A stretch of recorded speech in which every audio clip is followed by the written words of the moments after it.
Frequency Podcast Network. Stories that matter, podcasts that resonate. If it gave you a little shiver when you heard the news, I don't blame you. Some of us have PTSD, and I don't use that term lightly when it comes to the World Health Organization declaring a global health emergency after seeing thousands of new cases of an infectious disease spreading. A new strain of Mpox, thousands of children stricken, news of fatality rates and replication numbers, and all the rest that you remember. You could be forgiven for wondering for just a second, what if? But is there really cause for concern here? A reason for those 2020 flashbacks? What does turn a virus like this from a concern into an emergency and then into a pandemic? And do those conditions even exist here? It does seem inevitable that cases of the new strain of Mpox will show up in Canada. Are we ready for it? What do you need to know to understand how much of a danger this is or isn't? I'm Jordan Heath Rawlings. This is The Big Story.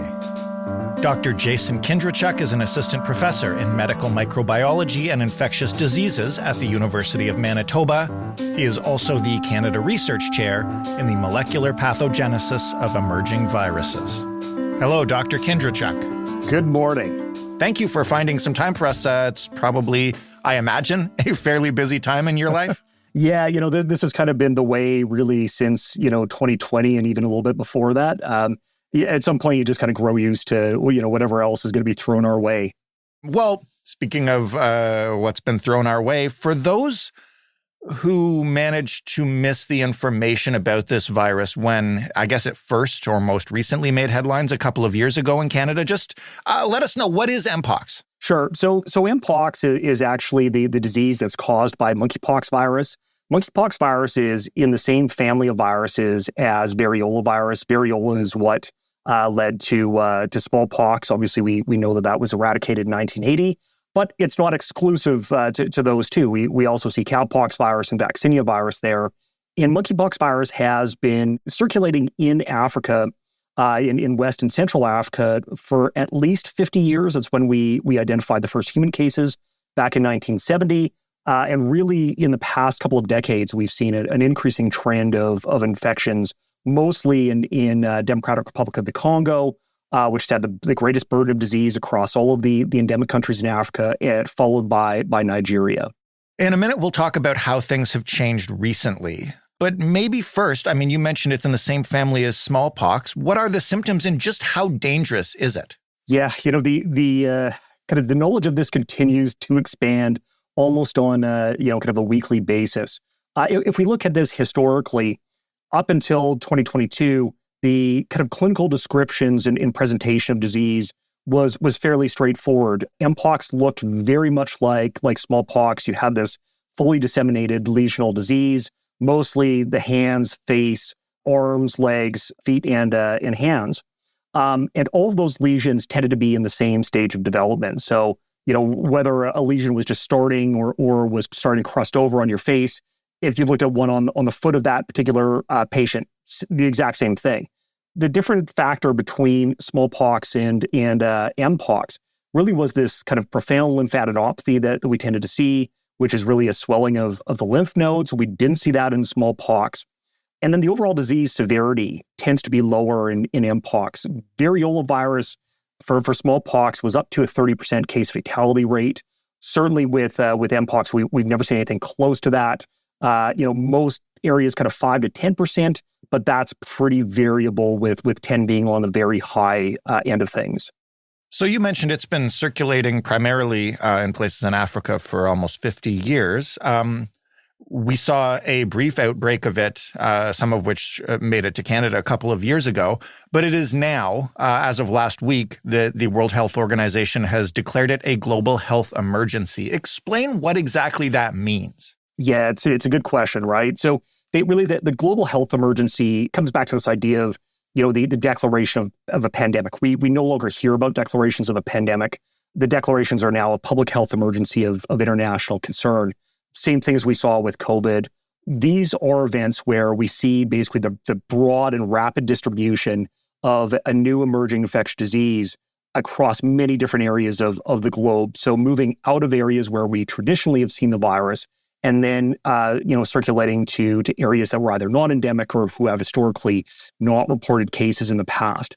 That, for us, is really what we're seeing right now, right? We've seen rapid expansion of the virus within the Democratic Republic of the Congo the past 20 months, but we've now seen this movement into surrounding regions, including Burundi, Rwanda, Kenya, and Uganda, and concerns about a greater potential for international distribution of the virus. What is different now about this virus from a couple of years ago when the same things seemed to be happening, but never, I don't want to use this in a difficult way, but never got off the ground, never took off? This is a fantastic question. Really, in 2022, to be quite fair, we did see it actually take off very, very well, right? We saw the introduction into Europe, those kind of earliest cases that were identified in the UK, and then very rapid geographic spread, but really within the span of weeks to a few months, so obviously including Canada and the US and others.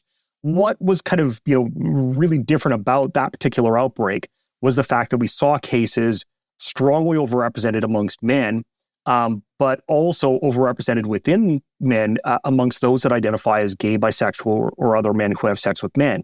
And all of the events that we were seeing in terms of transmission seemed to point back to these very close kind of, extended contacts with a particular emphasis on sexual or intimate contact. That continues to be the case still even in 2024. The virus never disappeared from non-endemic regions. Following 2022, we were able to get things suppressed very, very well, but we've continued to see pockets of and clusters of cases in distribution. In DRC in Central Africa, it's a little bit different of a situation, right? So what we're seeing on the ground right now is rapid geographic expansion within the Democratic Republic of the Congo. Most of those cases are still related back to zoonotic transmission, so contact with wildlife. We're still seeing an overrepresentation of cases amongst children under the age of 15. That's where we tend to see the highest mortality and morbidity within Central Africa with their particular type of monkeypox virus. But we are also seeing now this kind of, this additional subclade, clade 1b, that we reported on a few months ago, where we're seeing sustained human-to-human transmission. So we're seeing a couple of different things happening in DRC, and that complicates our ability to try to get things contained and try to get good, thorough response activities moving forward. So you're saying this is a new strain of the same virus that may transmit in a different way? Yeah, it gets a little bit confusing, right? So in West Africa, we have predominantly seen clade 2 monkeypox virus. Central Africa, we've predominantly seen clade 1 monkeypox virus, really the division line being Cameroon, the only country where we see both clade 1 and clade 2 viruses co-circulating. Clade 1 has historically been associated with more severe disease, and clade 2 is what we saw globally in 2022. What has kind of changed is, again, going back to 2022, we saw suddenly this kind of sustained human-to-human transmission globally with monkeypox virus that didn't require any animal contacts and it wasn't precipitated by animal contacts.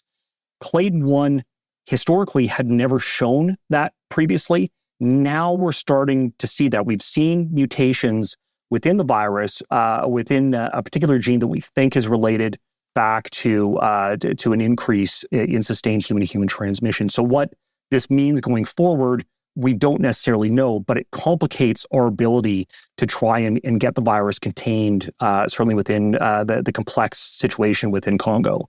So are we seeing this new lineage of the virus spreading beyond Africa yet? And whether or not we are, given the way you've described its transmission, is that inevitable?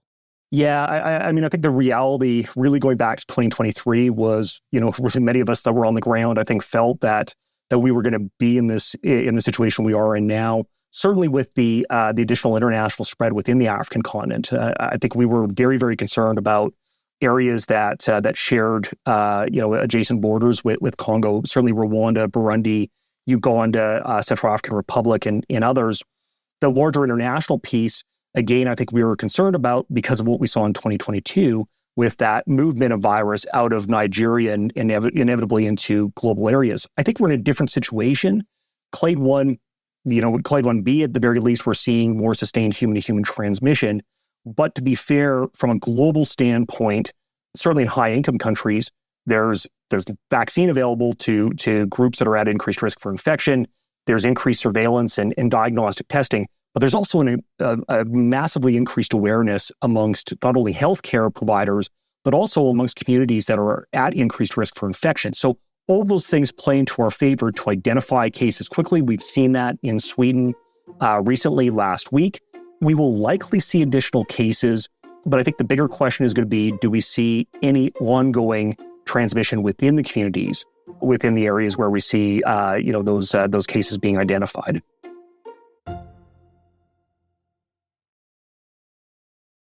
So when you look at what's here in this country, as you mentioned, there's a vaccine for this virus. We were giving it out a couple years ago to stop spread then. Are we ready? Do we have enough vaccine to go if we start seeing clusters of cases? Do we have public health officials on the case here? Are we doing surveillance? What's the status of all that? It's a great question. I think the question about are we ready, it brings up a lot of I think a lot of concerns and folks that work kind of within the global health sphere and the emerging infectious disease sphere, because I don't think we've never been ready, right? And I think we've slowly, kind of moved towards greater readiness, but I think we're always kind of in this realm of being underprepared. For this, I think we're not prepared in the sense that we know where the source of these viruses are. And that's really Central and West Africa in the endemic countries. We haven't kind of dealt with shutting off the tap to stop the distribution of virus locally. And really that gets down to vaccination programs. In high-income countries, yes, I think we are much better prepared than we were in 2022 for that recognition of cases. There's a big piece of this still, though, which comes back to this idea of certainly the stigma that has been attached with Mpox, either within Africa or as well with cases globally in 2022. And trying to provide information to people and help people feel comfortable with coming forward to self-report cases. Again, we're dealing with a disease that is, in the vast majority of cases, causes mild symptoms, but we still want people to report. Your likelihood of having a good recovery is very, very high, but there's a potential for onward transmission if you don't report. So I think that's the concern that we all have. It's that cryptic transmission and unidentified transmission. So I just want to ask, because, when I asked you what a global health emergency was, you sort of compared it to the way this is how the WHO would now say that there is a pandemic. This doesn't sound, and I'm asking this because people hear these terms and they wonder, this doesn't sound like that. Like, how concerned are you? How worried should people be? Yeah, I think from a global standpoint, kind of outside of sub-Saharan Africa, in high-income countries, I think that the risk continues to be quite low, right? We've got vaccine stockpiles in many countries. We have vaccination programs that are up and running. We have testing. We have surveillance. We have good informational awareness, and really good connections with community organizations for distribution of information. My concern goes back to the idea of we haven't gotten to the source of this, which, my particular, kind of area of the world that I work in a lot is Central Africa. We've seen 30,000 cases of Mpox in the last 20 months, way higher than we've ever seen previously, and certainly far above any annual average prior to that. My concern is the fact that we're no closer to getting this contained than we were a month ago, 2 months ago, 6 months ago. We're moving in the direction, but I think the wheels to get vaccines deployed and to get better surveillance up and running and get better healthcare infrastructure, all of those things take long periods of time. So from that perspective, I'm quite pessimistic about where we are. I think we're making progress on the ground, but it's really been through shoestring budgets and pooling of research dollars amongst different global collaborators where we can.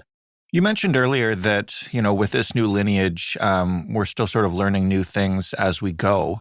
What are the chances that there is something going on with this virus that we simply don't understand right now? Well, hey, I think for us, quite honestly, when I talk about the idea that it's been circulating for 50 plus years now, we've had basically, since 1970 to be able to get a better perspective on what this looks like. So I think we're quite knowledgeable on disease presentation. Certainly the zoonotic piece, the wildlife piece, I think we have a pretty good idea of how those contacts are made and what those look like. We know the particular populations or groups that are at increased risk for infection. All of that is really part and parcel because of our colleagues locally on the ground in Congo, Nigeria, and other areas. So I think we know quite a bit on that front. The piece where I think we're learning a lot very quickly is the idea of viral evolution for monkeypox virus. It's something we hadn't seen really happen in kind of short order previously. 2022 taught us that, there is the potential for this virus to evolve and evolve fairly quickly to greater human-to-human transmission. We've seen that very rapidly in DRC. That's the piece that I think we need to understand. And then the other piece really gets back to the idea of our perception and perspective of clade 1 versus clade 2 is based on this inference that clade 1 is associated with more severe disease. Historically, yes, the data aligns with that, but that's also been in, kind of pockets of information that we've gotten. I think right now we're getting a better perspective that maybe some of those division lines may be a little bit blurry, and it may very much be based on particular context of exposure and route of exposure and certainly the age group consideration. I know I asked you how worried you were as, a professional who deals with this stuff every day. But when we talk about emerging viruses on the show, as we have done a lot over the past several years, one thing I want to ask you is, how concerned should the average person be when they see these headlines, which, as I mentioned, can use a lot of hyperbole? We're trying not to do that, but I know a lot of people have a lot of trauma and anxiety about this kind of stuff, having lived through just how awful COVID was and lost loved ones and spent months indoors, and to see the same thing, even though it's nothing like that, presented this way, can really trigger some people, for lack of a better word. I have family members and close friends that reach out to me all the time when this stuff comes up and ask, how worried should I be?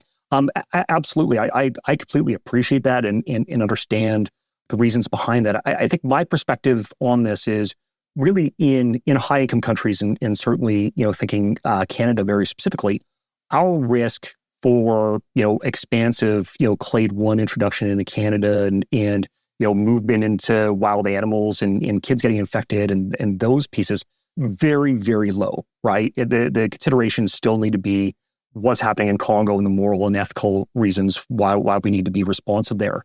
But I think we also need to appreciate that what kind of came out of 2022 was, I think, this very easy ability to forget that we still had Mpox within the country, right? So it essentially the cases, were suppressed very, very quickly, but the virus didn't disappear. And I think that's one of the things that I get concerned about is we kind of live almost kind of based on the headlines of what's coming next. We follow along with the headlines information. And then as soon as it's not being presented, we forget about it. That's the piece where I think we need to do a better job to ensure that communities that are being affected, we continue to appreciate the struggles that they're going through, but also ensure that their access to vaccines, their access to testing, their access to information continues beyond our perception of what the current threat is. Do you get the sense that governments are doing that and they're taking this seriously? I think so. I think coming out of COVID, we learned a lot about misinformation and disinformation, and of course, the importance of community engagement. Mpox was very, very different because that particular 2022 global outbreak was very focused within key populations. Again, men and those specifically that identify as GBMSM. One of the things I think we learned coming through COVID and then through 2022 was that we don't have a one-size-fits-all for community engagement and information dissemination. We have to be able to tailor that to the particular population while also ensuring that community groups, community activists are all involved in essentially creating that communication structure. So that importance of community-based research, I think, has become so important. And I think we've learned a lot. So many of the panels I've sat on the past year and a half or so on this, and certainly more recently, we've been talking about that in the context of Africa, the context of Canada, the context of the US, context of Europe. So I think we're moving in that direction. Dr. Kindrachuk, thank you so much for walking us through this and keeping a level head. Absolutely a pleasure. Dr. Jason Kindrachuk of the University of Manitoba. That was The Big Story. For more, you can head to thebigstorypodcast.ca. There are plenty of episodes about infectious diseases in our back catalog, as you might imagine. You can also find happier things there, or more interesting things there. Whatever you're looking for, there's thousands of them. You can send us feedback on this episode or any other by emailing us at hello@thebigstorypodcast.ca or by leaving a voicemail when you call 416-935-5935. The Big Story is in every podcast player and on every smart speaker. Just ask it to play The Big Story Podcast. Thanks for listening. I'm Jordan Heath Rawlings. We'll talk tomorrow.